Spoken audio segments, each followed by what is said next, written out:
Hello everyone, today I'll be talking about foreign direct investments, also known as FDI, and I will also go over certain concepts and definitions that will help you better understand the topic. For starters, what is FDI?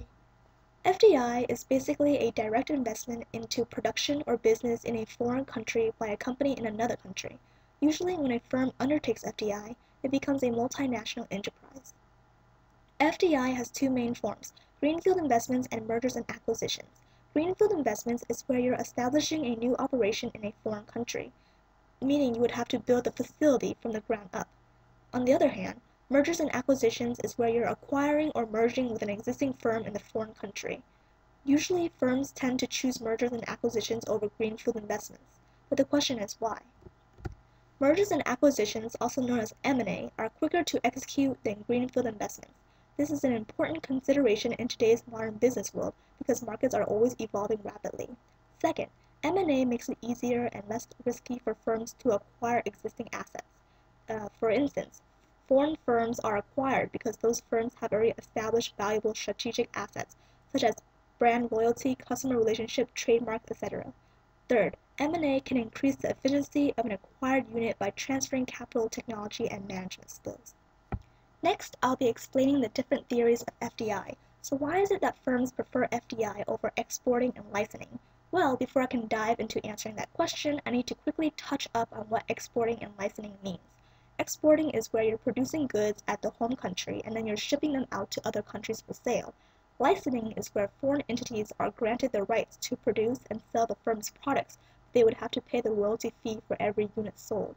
So that leads us back to the question as to why do firms prefer FDI instead of exporting and licensing? The answer can be found by examining the limitations and disadvantages of exporting and licensing as means for capitalizing on foreign market opportunities. For instance, exporting strategy is often constrained by transportation costs and trade barriers. So when these factors make exporting an unappealing choice, firms will choose FDI as their entry strategy. Same goes for licensing. Licensing has several major drawbacks. A firm can give away valuable knowledge to a potential foreign competitor, and they don't really have much control over operation strategies in a foreign market. Therefore, firms will favor more towards FDI. Now we move on to Dunning's eclectic paradigm, where he emphasizes on the location-specific advantages. Location-specific advantages are important in explaining the nature and direction of FDI. They are advantages that arise from using resource endowments or assets that are tied to a particular location and that a firm finds valuable to combine with its own unique asset. But what does that mean? Basically, firms undertake FDI to exploit assets that are specific to a particular location. For example, natural resources such as oil are specific to certain locations. Oil companies must undertake FDI to exploit such foreign resource.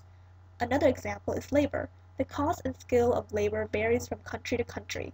Since labor is not internationally mobile, it would make sense for a firm to locate production facilities in those countries where the cost and skills of those local laborers are more suited to its particular production processes. What are the benefits and costs of FDI for the host country? Under benefits, we have resource transfer effects, which is where FDI can make a positive contribution to the host economy by supplying capital, technology, and resources that would otherwise not be available. Then we have employment effects, where FDI brings jobs that would not otherwise be there. Under cost, we have some adverse effects on competition within the host nations.